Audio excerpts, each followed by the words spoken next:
Welcome to episode 8 of That Dynasty podcast. We're back, baby. We're back. Let's go. Two of us. Yes.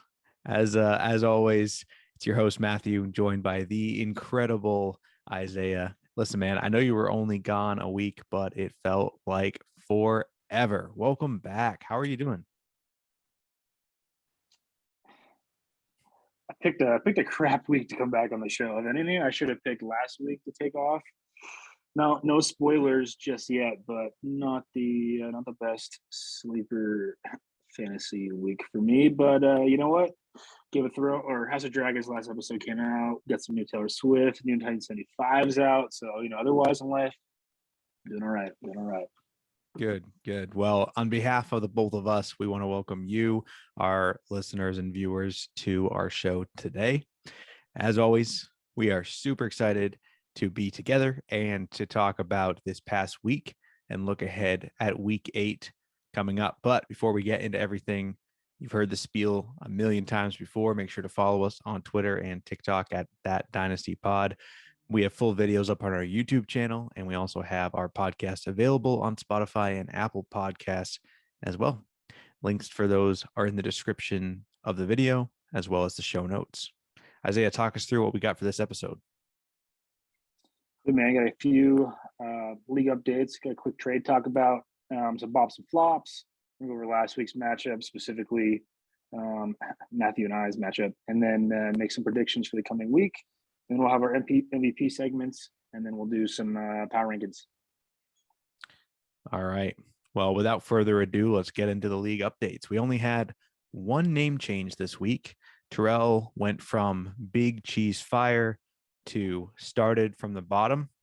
I believe that he's sensing a comeback here. I don't know. What your take on that? I disagree. From the people I've been talking to, I heard that Terrell went lactose intolerant this week and is dropping the cheese, but neither confirm or deny.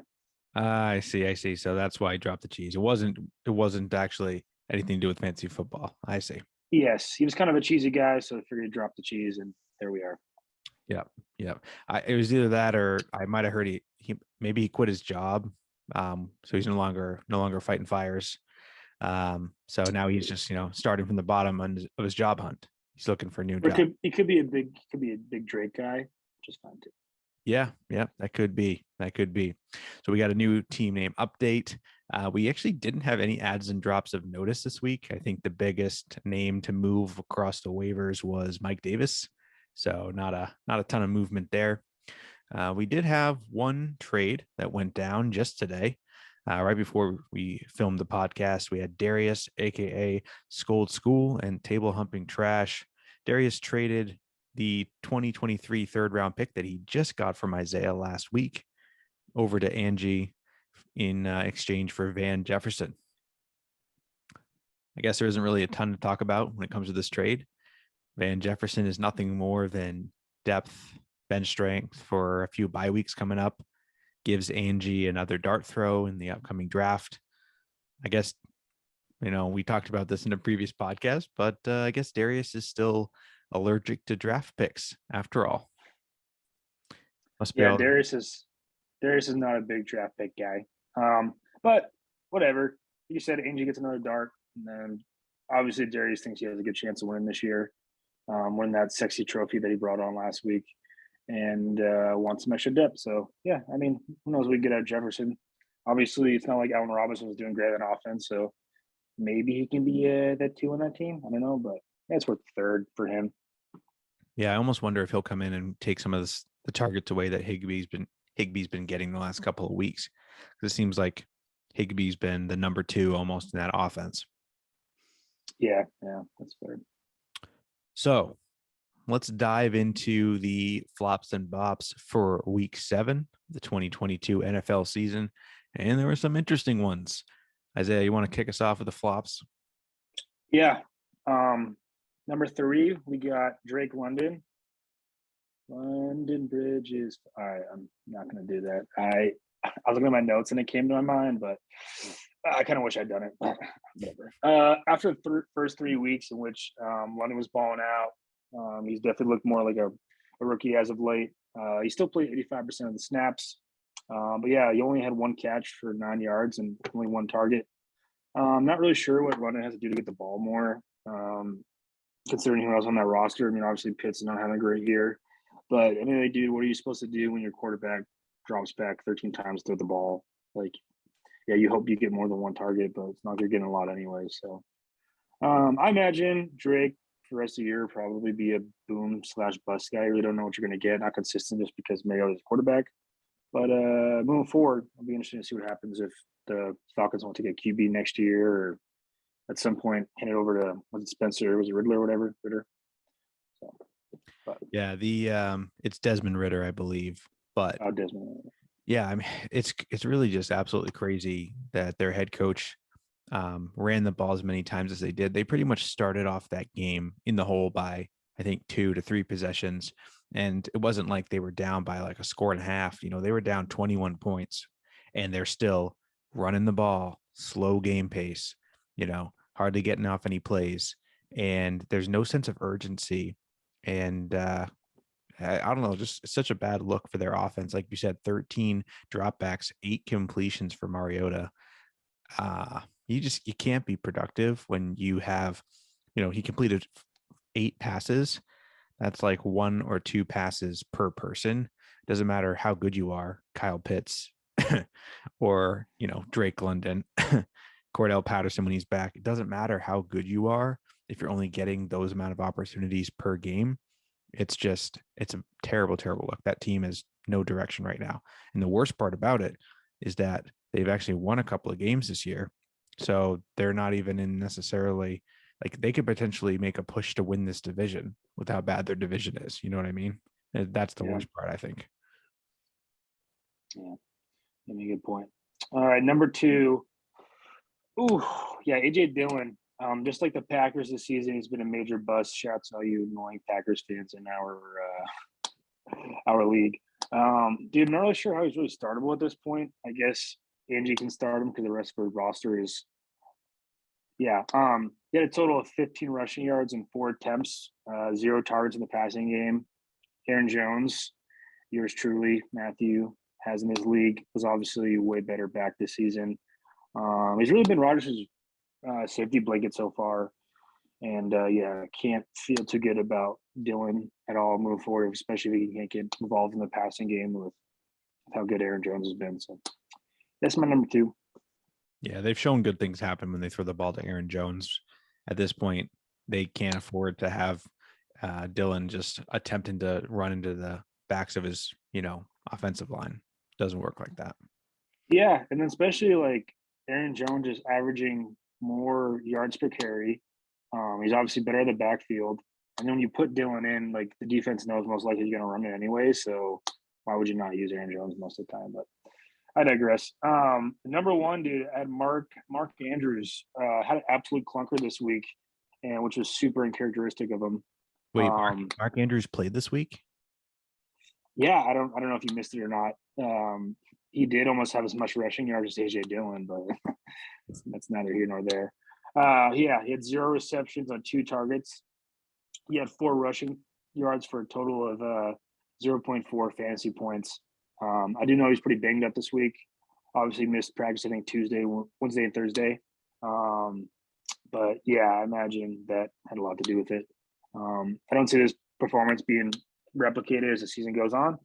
But it was nice to see Darius take his first L, so we do have that. You win some and you lose some. In Darius's case, he finally lost one.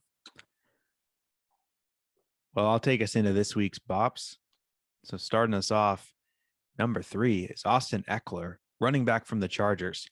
35.7 points in our league, 9 carries for only 31 yards and a touchdown on the ground, but 12 receptions on 12 targets for 96 yards and a touchdown through the air. We just keep talking about this freaking guy. Ekeler is far and away the running back 1 in the season. And let's just say his opportunity isn't going away. With Mike Williams suffering a potential high ankle sprain and Keenan Allen slowly returning from injury, Guyton's been hurt, Palmer's on the IR. It's Ekeler's show here if the Chargers want to keep up in this division. Of course, Isiah would be facing Darius this week with Ekeler on bye. So rip. Rest in peace, man. Rest in peace. Yeah, if EKELER was playing this week, I'd be projected to lose by 40 and not by 60. So, big L there. Yep. Definitely taking one for the team. I appreciate that. Ekeler isn't just the RB1 on the season, though. He's also the number one overall point scorer in our league for the entire season, which is pretty incredible. He's actually scored 30 points more than the next closest running back and is 2 points per game higher than the running back 2 on the year. He's coming in at 24.7 points per game. So kudos to you, man. You picked a great running back, and it was really paying off here so far for what what you could possibly be expecting from him. Yeah, and I'll say this: anyone who's listening in the league, if anyone wants to offer me a good trade offer for EKELER, I will be listening because I'm not feeling too hot about this year. So if anyone wants to give me as I said, a good offer, not like the trash one that you offered me, Matthew, just put that out there. I'm just throwing out, some place to start the conversation. Yeah, it was a good place to end the conversation as well. Well, speaking of points per game and the next closest running back to Austin Ekeler, that actually brings us to who we're going to be talking about next. The number 2 RB on the year on a points per game basis, Josh Jacobs, running back for the Raiders. Josh Jacobs is the running back 4 on the year overall and has been on a tear lately. I will note he is only the running back 4 because he had a bye week already last week. This week, he came back off the bye week, 20 attempts, 143 yards on the ground, and 3 touchdowns. And add to that, he was targeted 4 times, pulling in 3 more receptions for 12 yards. Jacobs is a beast, and he's going to get paid this year for sure. I bet you the Raiders are regretting not picking up his 5th-year option before they have to shell out a ton of money for him if they want to re-sign him next year. And I'll be honest, though, I am hoping that he cools off a little bit this week with myself facing Jacobs on Trevor's roster. Yeah, he's earned himself a bag, or was it Darius said a purse? Is that the lingo the kids are using nowadays? Earn himself a nice little purse, little LV or what? Gonna get the purse for sure. He's going with a Gucci purse, I think. Yeah, it's weird, dude. I always thought he was a decent running back, like a decent flex option, maybe RB2, but he's been going off the last couple of weeks. So, He's finished as a high on RB2 the last 2 seasons. Yeah. Definitely gonna earn himself a paycheck. Hoping the Patriots don't give him a paycheck because I hate giving running backs second contracts. I don't think it'll go well once they hit the older age, but we'll see. All the props to them. You said the Patriots? You think the Patriots are going to go after him in free agency? Well, absolutely not. I'm just against my team ever giving a running back a second contract. Oh, yeah. That's why I think Damian Harris leaves and joins someone else this offseason, especially with how good Stevenson's looks. So. Oh, for sure. Yep, they're working him out, it seems. My number 1 bop of the week, or should I say bops of the week, is Joe Burrow's weapons. Whoa. You're telling me your bop is not second quarter Bailey Zappi? You mean the 2 drives back to back with the most incredible quarterback efficiency we've ever seen, followed by 2 more quarters of absolute garbage? That was probably the greatest Patriot moment I've experienced in the last 3 years. So let me have that. Sorry to interrupt. We'll get back to that in a little bit. But yes, Joe Burrow's weapons, number 1 bops of the week, Jamar Chase, Tyler Boyd, T. Higgins. The wide receivers for the Bengals walked away with a combined 76.8 points this past week. That's 378 combined yards, 3 receiving touchdowns, and it could have been 4 had the Bengals challenged this call where T. Higgins was called down at the 1. Honestly, he was crossed the goal line before he was down, but they were afraid to challenge it, probably because they were afraid of it being like a fumble into the end zone or something like that. But that ended up turning into a 1-yard quarterback sneak that Joe Burrow ended up turning into a rushing touchdown. That being said, it was a fantastic week for these wide receivers. Chase led the way in fantasy points. He had 8 receptions, 130 yards, and 2 touchdowns. Then Tyler Boyd actually had the most yards on the day, 155 yards on 8 receptions and 1 touchdown. And T. Higgins was also able to put up 96 yards on just 5 receptions. It seems that we have awakened the beast, and Joe Burrow is ready to rock and roll moving forward. Yeah, not to spoil anything, but I really would have appreciated if they had reviewed that T. Higgins touchdown. That may have helped me this week, but we'll talk about that here in a second. Yeah, we will talk about this because there's quite a few moments that could have happened that would have changed the course of our matchup for sure. I just forced sneeze myself because I'm trying to move on from this conversation. Yeah, fair enough. Our week 8's breakouts to watch. So last week, missed you on the show, being able to gloat about your Ken Walker prediction from the week before. Yeah, But last week, I actually predicted that Juwan Johnson would have a huge game. And he, sure enough, on Thursday night went off. He was a tight end 2 on the week, put up 22 points. The week before that, you predicted Ken Walker was going to have a massive game. He had a good game that week. He ended up having a great game this past Sunday, including a 70-yard touchdown run in, I think it was the fourth quarter of the game against the Chargers. So he just looks absolutely dominant on the ground, and their coach is just absolutely stoked to use him. So that being said, let's talk about who our week 8 breakouts to watch are. I'll kick us off with Sam Ehlinger. Now, Sam is the newest named starting quarterback for the Colts. This is actually the 7th named starting quarterback under the Frank Reich era in Indy. We had Andrew Luck, Jacoby Brissett, Brian Hoyer, Phillip Rivers, Carson Wentz, Matt Ryan, and now Sam. Sam's strength is that he actually uses his legs. So he's got, I don't know, maybe Josh Allen type mobility. He's not like a Lamar Jackson or Jalen Hurts, but he's got good mobility. He can run closer to probably like a Josh Allen type, where they're still going to potentially design some runs for him. You know, he can use his legs to scramble out of the pocket, and he's not definitely going to be sitting in the pocket like Matt Ryan is. In college, he actually rushed for 33 touchdowns over his career, including one season with 16 rushing touchdowns. He totaled 563 rushing attempts while over his 4 years and rushed for over 2,000 yards. Even if he was a halfway decent passer this week, just knowing that he has the ability to, get at it on the ground will free up the offense considerably compared to Matt Ryan and his limited pocket passing at this stage in his career. So I'm predicting a big game and a breakout for Sam Ehlinger. I think that's your boldest prediction yet. I'm not so high at Sam Ehlinger, so I'm actually really interested to see what he looks like this week.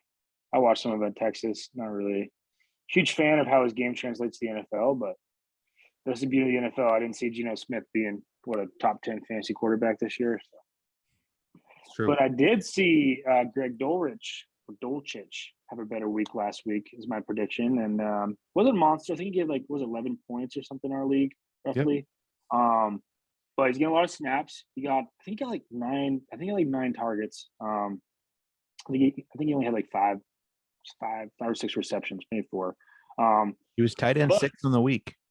Yeah, I'll take that. I think that's a dub for myself, actually. Speaking of another tight end, I got Harrison Bryant this week. Another waiver wire pick of the week, going to tight end for the Browns, Harrison Bryant. He's not a household name and not even someone I'd be interested in keeping long-term in their roster past this week because the Browns have their bye next week, so I'd expect David Njoku to be back in about 2 weeks or so. But they're going against the Bengals. Defense has not been very good this year. I can see them being pretty productive, especially with how much Brissett likes to target tight ends. And their other tight end is dealing with, I forget his name, is dealing with concussion protocol symptoms. So if you can, I would be interested in picking up Harrison Bryant. Yeah, should be. I mean, they're going to need him because they can't just rely on Nick Chubb the entire time. I've also heard that they're shopping around one of their other pass catching backs, Kareem Hunt. So potentially he could be on the trade market here in the next week. Dude, free that man. Let him go to another team, please. Yeah, there's some really interesting teams that I think could really use a back like himself, where he could potentially be the lead back on quite a few teams in the NFL right now. Imagine I like him on the Dolphins. I only got 2 running backs right over there with Mostert and Emmons, but Hunt would be nasty on the Dolphins. I think that he might be a good fit for the 49ers. Yeah, it'd be a good RB5 for them. Yeah. Well, you know how they churn and burn him, so he'll be a starter by week 16. The 49ers are a complete Pro Bowl roster and just still have Jimmy G as quarterback and not win the Super Bowl because they want to fix everything on that team except for the 49ers. Or, I'm sorry, except for the quarterback. But you're not wrong there. Not what wrong. Do I know? All right, you want to review last week's predictions a little bit? Boy, do I ever. Let's save the best for last. All right. So first, we had School versus the Love Boat incident, I think. Yep. All right, you want to give us the rundown of that matchup? Yeah. So School, Darius's roster ended up taking his first L of the year. The Love Boat incident pulled it out. I actually had the Love Boat incident taking the victory in this one. You went for Darius because I think the quote was, "I haven't gone against Darius yet, and I don't dare to now," or something along those lines. Which I have to say, this might be the last game that the Love Boat incident wins this year, with Breece Hall going on the IR. It's a rough look there, but he's got Jamar Chase. We just talked about him in our BOPS section. He's got Patrick Mahomes, obviously had a great year. He has Pat Freiermuth, who put up 20 points, and Ramondre Stevenson, who just balled out. So you add that to the flops on the other side, Mark Andrews, who didn't even put up a point, and you have yourself Darius taking his first L of the week. Yeah, I'm bummed I missed talking with them last week. That would have been fun. And next we got Blown Out Street Meat against Justin Fields Does Yoga. And we had Blown Out Street Meat scraping by with 146 to Justin Fields Does Yoga's 133. Yeah, dude, he started Joe Burrow. He said he didn't listen to the podcast. It's not why he started Juwan Johnson, but he was smart. Started Juwan Johnson, had Dameon Pierce. Alvin Kamara, Zeke had a good game. So yeah, it was a good matchup. And I think he put up, honestly, the most amount of points that he could have possibly put up, like looking at his bench. Well, I guess he started Christian Kirk, but imagine starting all the right guys. Couldn't have been me this week. All right. Next matchup, we had Team Seed and Power against Skull Squad. Yep. Our boy Trevor. Dude, shout out to Trevor for picking Josh Jacobs this year, like we talked about earlier. But unfortunately, he got nothing out of Romeo Doubs. Not a whole lot from Rondale Moore. Lost points from the Jaguars. Deontay Johnson's not looking too hot with Kenny Pickett as the QB. And then, Seed and Power, Moser, Debo, George Kittle. Mike Evans had a pretty good game, despite that one awful drop. Jalen Waddle. So it's the second week in a row the Jaguars have put up negative points for him. So I don't know. I'd probably be moving off of them if I was in his shoes, but can't win them all, I guess. Yeah, to each their own. Cool. Next we got started from the bottom, Topodomo's new team name, and against Angie's Table Humping Trash. Angie. Once again, if anyone could guess what the outcome is, Table Humping Trash lost. Well, apparently I can't guess what the outcome is, because I thought for sure Angie was going to take this one. Justin Jefferson was down and out. It was the opportunity to strike. She let me down. Dude, her best player of the week outside Herbert was Dante Foreman, that she threw in. So, yeah, that goes to he had 16 points, but AJ Dillon, no show. Alex Pierce, Kevin, no show. Hunter Henry, no show. Josh Reynolds, no show. Pat's defense was okay. But yeah, I mean, Topo Domo had some good performance from JUJU SMITH-SCHUSTER. Derrick Henry had a good game. Otherwise, Angie's roster was just so bad this week that he didn't really need a whole lot. Yeah, I mean, it was honestly closer than it should have been. It was the lowest scoring matchup of the week. And the fact that Terrell got a victory with 93 points is got to be just an insult to injury to you, to, Andy, to Team Goni One, who we're going to talk about. All these people who, even Darius, who took his first L of the week, put up 20 more points than Terrell did. So pretty much every single person here has got to be kicking themselves with that victory. The only person that Terrell wouldn't have beaten other than, or that he would have beaten other than Angie, would have been Trevor this past week. Yeah. But luckily I did call that one right. Lastly, we got, or not lastly, unfortunately not lastly, I don't want to talk about our matchup, but we got Saquon D's Nuts against Team Joni One. I predicted Saquon, and I think you did as well, correct? Yep. Yeah, dude, what a match. I was watching the Monday night game, Pats versus Bears, and the prediction generator, whoever's going to win or whatever, was just swinging left and right the entire game. Saquon D's Nuts get some really good performances from Justin Fields, Saquon Barkley, obviously Tyler Boyd. What a spot start, dude. You get 30 points from Boyd, just throwing him in there. Dave Njoku gave him 17 points before he got hurt. Got a really good performance from the Bears. Chubb Barkley. And then Team Joni One, dude, barely missed it. Was this by a little bit over 2 points they lost by. Shout out to the Titans defense for him that week. Terry McLaurin had a good week. Mike Williams, but it looks like Mike Williams is going to be out for a little bit, so RP for that. That's a tough L, dude. Fortunately for myself, I have Team Joni One's first rounder this year, so kind of happy about that, but not happy about what we're talking about next. Yeah, so the final matchup of the week was between us, and I'm very bummed you weren't here for the prediction. You gotta go, bro. Someone's calling me. Work's calling me. I can't do the rest. The rest of the show's on you. Appreciate you. We couldn't have typed up a better script for our first matchup of the year, though, I have to say. Yeah, that's true.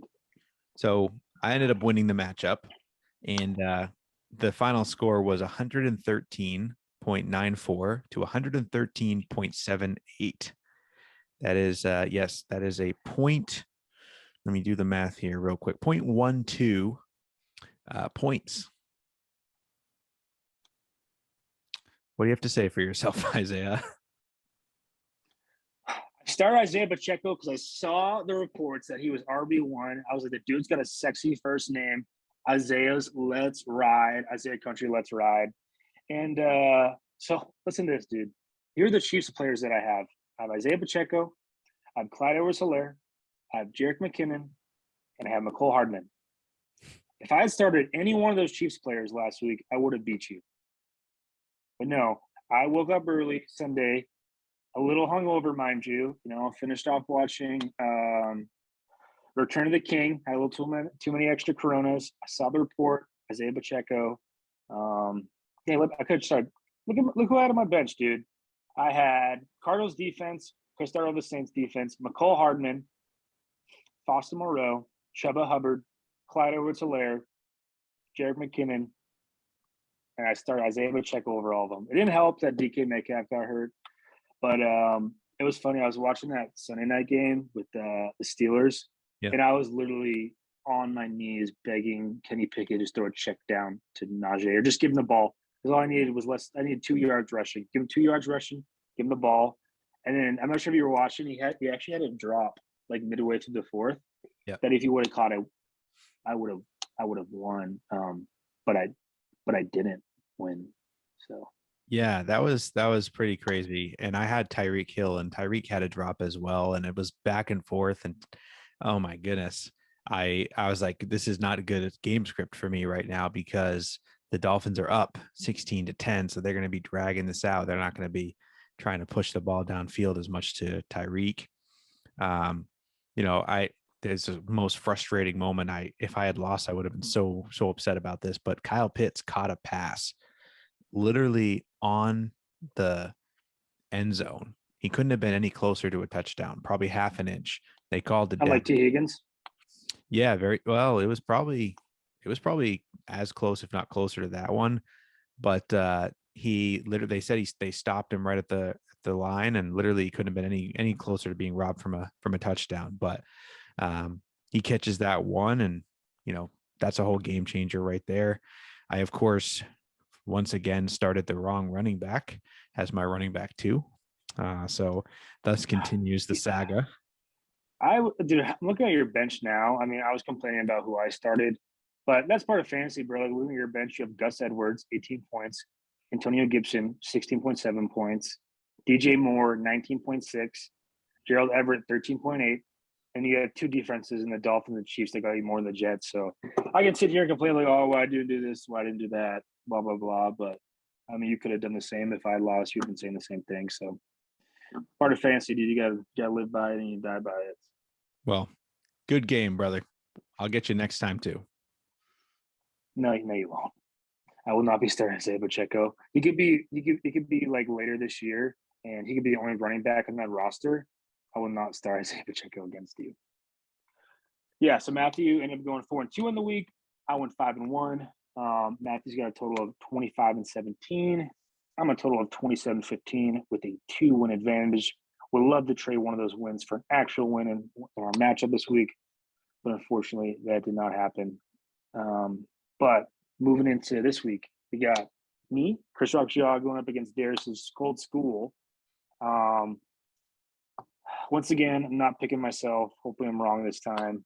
I had Darius win this one really easily. Really down my roster moving forward the rest of the year. Not sure when I'm going to get out of Metcalf moving forward with injury concerns.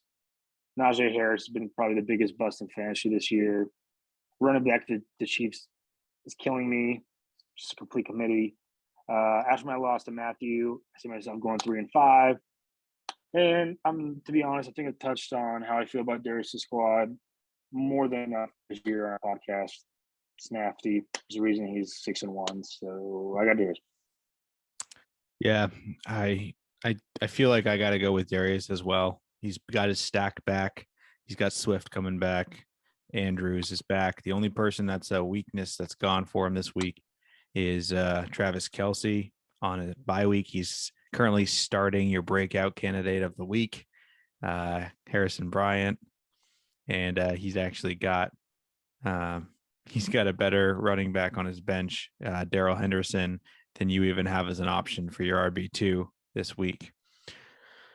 So I do have him taking this victory. All right, I guess we're going to just go throw shots at each other. Cool. What were you saying? That's all I got, man. Not much to talk about. No, you sure you don't want to keep going about how crap my roster is? You're rather enjoying yourself. I will give you this kudos. DeAndre Hopkins looked fantastic, and his target opportunity is just massive. Yeah. Additionally, if anyone wants to give me a good trade offer for DeAndre Hopkins, I will be listening. All right. Next, shark it up to bad luck. Matthew versus Trevor's School Squad. Even though I am rather irritated about Matthew winning, and I woke up Tuesday morning, with a little PTSD, hoping that I had a dream in which my points were magically changed. They weren't. I think Matthew wins this one rather handily. I think Trevor's roster is pretty beat up at this point, especially with the Marquise Brown injury. And I think he even admitted, I think he actually made it in the chat. It's not feeling too hot. But he does have the beast that is known as Josh Jacobs, who is in a contract year trying to earn his money. But Matthew's got a really good squad. He should be able to compete with the rest of the year as long as they stay healthy. Yeah, my one thing I added was maybe, are you thinking about playing Gus Edwards this week? Or I don't think so, only because he's a little banged up and he's playing against Tampa Bay's run defense. So I'm not super stoked for that lineup. He may do okay, but it's a Thursday night matchup, and if he's banged up already on a quick turnaround, it might not be as impactful as I was thinking. Plus, Miles Sanders is going up against Pittsburgh. They're coming off the bye week. I just think I like Miles maybe a little bit better this week. It's a close decision, though. I did think about it. That's fair. I got myself with the victory on this one as well for this week. I am bummed. I was actually going to sit Kyle Pitts this week in favor of Gerald Everett, especially with Everett needing to be a much larger part of the offense now with Mike Williams going down. But unfortunately, he's on bye week. So I'm stuck starting Kyle Pitts again this week in the hopes that he doesn't get stopped at the 1 yard line. My other option would have been Robert Tonyan against the Bills. And I do like Tonyan a lot. I think that he's going to be a decent option for Rodgers, but I don't like him against the Bills. So I'm going to have to go with Kyle Pitts. Yeah, that makes sense. Next, we got Justin Fields does yoga. First started from the bottom. So yeah, now we're here. See what I did there? That's enough. I got my man Andy winning this week. Nope. Yes, I do. Against Mr. Topo Domo. Both of these guys' score projections are probably both off a little bit with both of them having multiple stars on the bench. But I got to lean Andy just by a hair this week. I like what he has going to running back with both McCaffrey and Kenneth Walker. He's been a beast the last couple weeks. But knowing my luck, Justin Jefferson will go for 400 yards and 5 touchdowns. Yeah, I got Andy taking this one as well. Justin Fields does yoga. I mean, he's got Ken Walker, Chris Olave, and McCaffrey, Hawkinson, George Pickens. I really like the weapons that he has. Justin Jefferson is back from bye this week, which puts Terrell, started from the bottom, back right in contention for this week, according to projections. But I still don't believe that it's going to be enough to pull him with the victory, considering some of the people that are projected more points than I think they're actually going to score, like Jonnu Smith. There's no way. Yeah, not in the Pats offense this year. No. And then we got Team Stadium Power versus Blown Out Street Meat. What a name. Blown Out Street Meat. We got 2, 4, and 3 squads battling out this week. Stadium Power is currently projected to score about 140. And I think it's just too much for Dan to handle. Too much meat for Dan to handle. Let's take a look at his squad. He's got Lamar, Jonathan Taylor, Dalvin Cook, Mike Evans, Debo Kittle, A.J. Brown, Jalen Waddle, Filthy Dude. Every single one of those people needs to be starting in everyone's fantasy roster. There's not a single one, not really a single player on that team where it's like, well, no, they're all starters. Could be the winning squad this year. So, yeah, give me Stadium Power. I'm just disgusted by that team right now. Yeah, it's fantastic. Yeah, especially with the way Kittle's looked lately too. My only reservations would be that he has double stack in San Francisco now with CMC. There might be less opportunities to go around. Like, I don't feel like there's going to be any games where Debo and Kittle both go off anymore. I feel like it's going to be more limited where they'll all be decent, but I feel like they're kind of going to be capped with Garoppolo as quarterback to saying, hey, who's going to be the one to go off this week? If he double taps, yeah, he's increasing the odds of getting which one of that it is, but he's also limiting himself at the same time. I do really like that he has Mostert on the bench. I wouldn't start him over anyone that he has starting right now, but he literally has Mostert going up against Detroit, which is a fantastic matchup. Mostert should smash, and he is not starting in this lineup. So I got Stadium Power taking it just from pure depth. You look at the blown out street meat on the side, and Drake London, can't trust him. Brandon Ayuk, now the fourth option in that offense, can't trust him. Everyone else I really like, but the fact that I can trust pretty much everyone on Stadium Power's roster, I got to give it to him. Yeah, agreed. Yeah, it's also pretty wild how stacked that 49ers offense is now. I think I can argue that they probably are even the Bengals have the best weapons in football. Yeah, you got you got a great running back, you got a great tight end, got 2 really good receivers. Yeah, I think that I'd probably have to give the upside to the 49ers in total because of the tight end. I don't think the Bengals have a good tight end, but I do think you also got to remember, like quarterback wise, Burrow might make his weapons look better than they are too. So, Yep, that is true. Cool. Next, we got table humping trash Angie, who's 0-43 against Team Joni 1. Yeah, we got the two, currently the two worst teams in the league. I think not having her this week is going to be the kind of the kick in the armor that'll hurt Andy this week and handicap what she can do. So I got to roll with Joni 1. I hope I'm wrong. He's currently projected at 120 actually compared to Angie, who's probably going to end up in the low 90s once she throws a quarterback in. But sorry, Angie, I got you going 0-8 big dog with Team Joni 1 getting the win. But Angie, I hope you do pull it off. Like I said, I own Team Joni 1's first rounder this year, so I'll be pulling for you. it's kind of funny because I look at the unfortunate mess that Team Joni 1 has gone through. He's got Dobbins and Javonte Williams on his IR right now. It's tough. He just a tough luck. He's also got Mike Williams out, who's also on a bye week, even if he was not injured. And then he's got his Chiefs wide receivers also out in MVS. So for his options this week, it's just not as great as it could have been. The fact that he's the number 11th ranked team right now based on record and overall points scored is absolutely mind-blowing. I don't think he finishes the season at the number 11th spot. This week, however, I don't know. I think, Josh, you know what? I'm going to put out a bold prediction. Angie's going to surprise us all, and she's going to take down Team Joni 1 for the first victory of the season. And the reason why I'm going to call this right now is because Josh Reynolds is going to go for 25 points, and it's going to be the reason that she wins. We got some solid weapons on the bench, and I think that we're going to see finally PJ Walker unleashed against the Atlanta Falcons. I see Angie surprising us all with a very narrow victory over Team Joni 1. Wow, bold take, Matthew. Bold take. Let's see if that pays off. Other prediction, I bet she ends up grabbing Ehlinger off waivers. I know she likes your QBs. Wonder how much she has in Fab. Let's find out. So, because she spent so much trying to block you from getting a quarterback, she currently has $255 in Fab. Ooh, not a whole lot. Never mind. I'll take that back. Anyways, what do we got next? We got a Love Boat Incident versus Saquon These Nuts. Yeah, we got Love Boat Incident. It was actually 4-3 going up against Powerhouse Saquon These Nuts 6-1.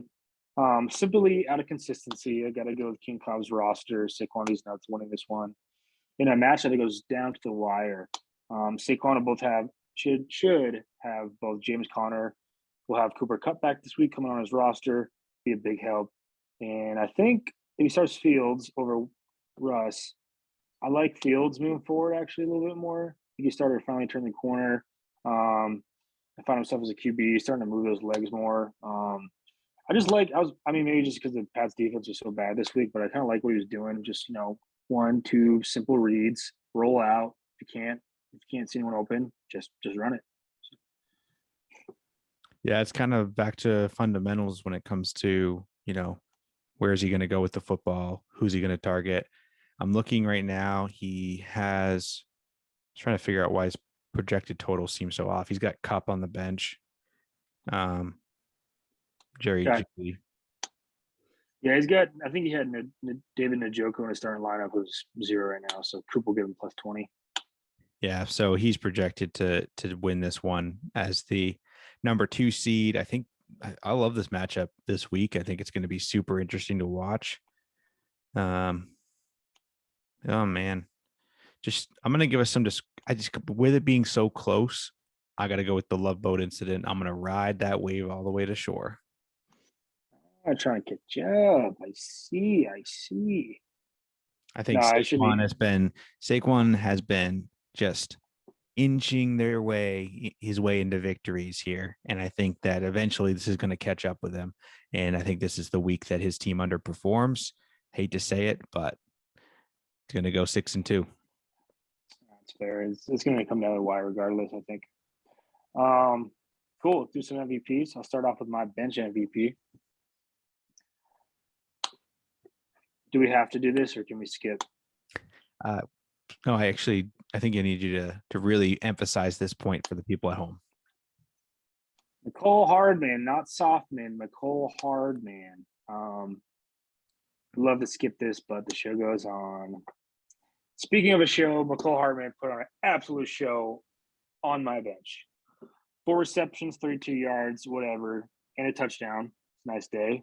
Oh no, he's the Chiefs RB1 now. Not Isiah Pacheco. Went for 28 yards on the ground with 2 touchdowns for a total of 28 fantasy points. Yeah, I would have beat Matthew if I put him in my flex. I'm not sure if I've talked about that enough, but I would have beat Matthew if I put him instead of Isiah Pacheco in my flex. Yeah, he warmed that bench up mighty fine for you. And thank you. Thank you for the decisions you made. I applaud every one of them. I would have made them myself, honestly, if I was in your shoes. Yeah, anytime. Just so the viewers know, Matthew actually slipped me a 20 to start Isiah Pacheco over him. So just some stuff going on the table. Don't ask, don't tell. It is what it is. Cool. I'll do my MVP next. Yep. Mr. Joe Shiesty himself, balling as of late, up to 3rd QB of the year in fantasy so far. Threw for a whopping 481 yards, 3 touchdowns. No, this is not Madden. As well as 20 yards of the ground and a rushing touchdown. In total, he earned 39.24 fantasy points this week and helped blown out Street Meat capture the victory over Andy. Been really impressed with him, dude. Obviously, brought him the Super Bowl last year. The way he's bounced back after first couple tough losses to start the year and how bad the defense has been, I feel really confident as a Bengals fan moving forward with him as my QB. Wish I could say the same about ours, but Joe Shiesty's that guy. Yeah, I like Joe Burrow a lot, and it's crazy that this is almost exactly mirroring the start that last year had, except that he's starting to pick up the fire from the end of last year even sooner this year, which is cool to see. Yeah. I'll go over my bench MVP, and that's Parris Campbell, wide receiver for the Colts. Now, Parris is shaping up to be this year's Amon-Ra St. Brown. At this pace that he's going, he has basically it's looking like he's going to be a steal at his current draft price. Owned by Goni 1, Parris could have won the week for Goni 1. He put up 23 points, 10 receptions on 12 targets. That's good for 70 yards and a touchdown. This was following a very similar game the week before where he put up 18 points. It's back-to-back weeks with almost 40 points in total over those 2 weeks. Team Goni 1 lost by less than 3 points, which was very close to being the closest matchup of the week if it were not for our game here. But had Goni 1 started Campbell over Kenyon Drake, the victory would have been his. Parris is my bench MVP of the week. Man, solid pick. My actual MVP of the week is JUJU Smith-Schuster, wide receiver for the Chiefs. He was owned by Terrell, started by the bottom. Wow, started from the bottom, aka Big Cheese Fire.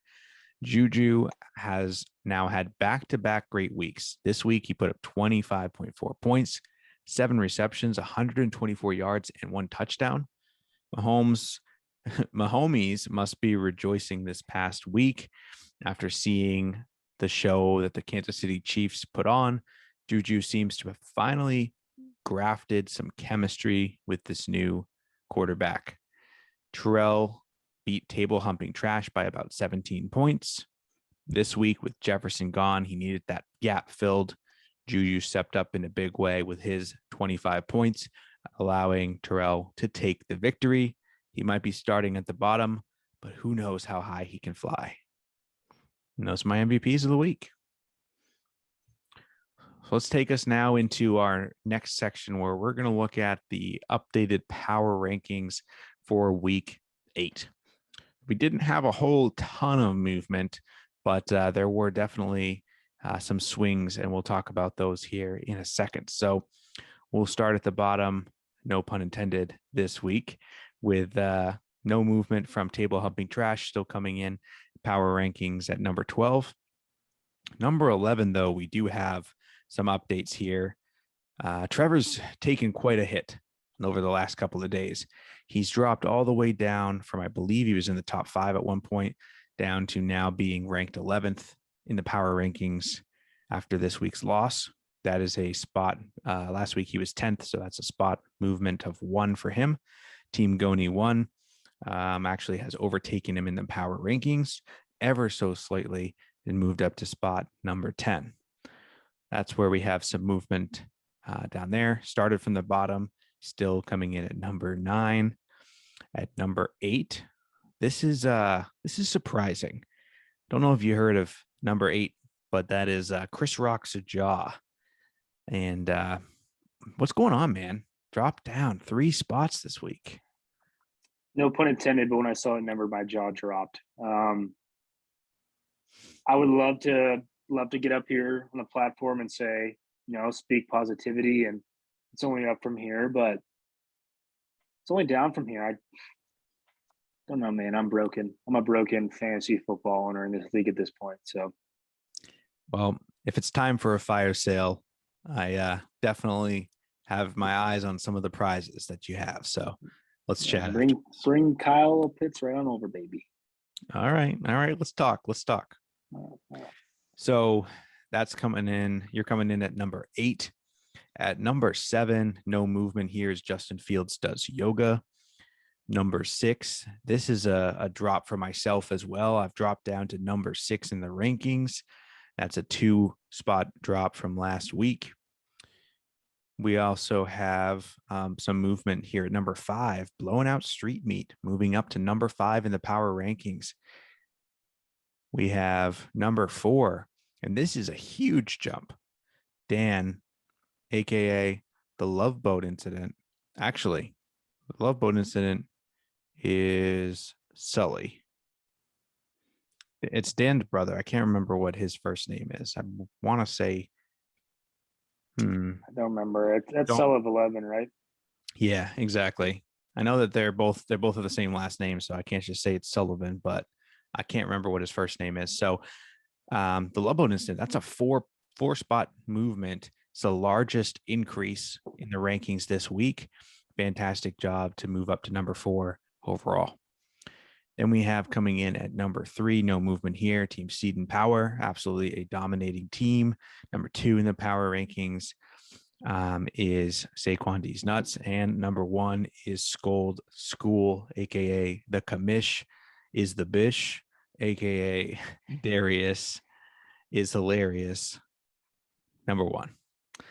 I gotta say though, like looking at the actual like power ranking score, it's all relatively close until you look at like the difference between Angie and like the 11th spot.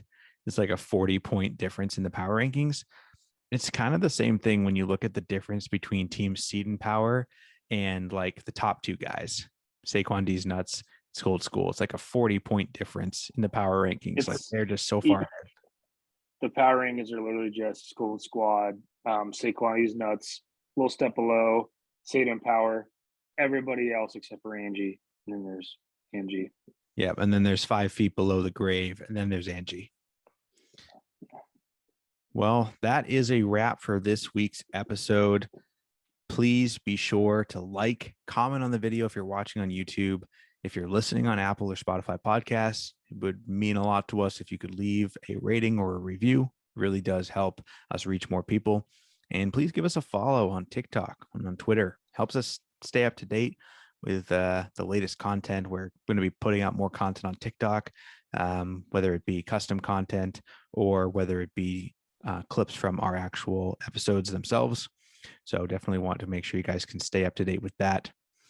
And I think that brings us to what we always talk about here at the end. What's your Pats prediction? Not the Pats winning, that's for sure. I mean, who's our quarterback at this point? Picking Doug Flutie, or I don't know who we're going to start. I feel defense looks poop. Mac Jones doesn't know how to throw the football anymore. Bailey Zappi only knows how to perform in the second quarter. got the Jets winning. Yeah, I think it's going to be a good game. We always own the Jets, so we got that going for us. It is true. I see, excited to see Ramondre out there again. James Robinson for the Jets. I want to see what his usage looks like. Rest in peace, Bryce Hall. I've got the Pats holding it down. Honestly, I think they might take the W. And I don't know, man. I don't know if it's going to be Zappy or Jones, but I got to say that when Zappy came in the game and then had 2 touchdown drives back to back, I was like, this is it. Mac Jones is done. Tom Brady. And then he sucked the rest of the game. He's horrible. Yeah. So. Yeah, just confirm. You said Bryce Hall. Did the TikToker Bryce Hall pass away? I don't know. I'm not really big in the TikTok game, but. Oh man, Breece Hall, man, Breece Hall. Oh, still talking fancy. Got it. Yeah. Thanks for calling me out on that. I heard it and I was like, I'm not going to say anything. Maybe it was close enough. Oh. You know, if I had beat you this week, I probably wouldn't have brought it up, but I need to have some sort of victory lap this week. So there it is. I deserved it. I really did. But on behalf of That Dynasty podcast and my co-host Isiah, I want to wish you guys so long, and we will see you next week. See you guys.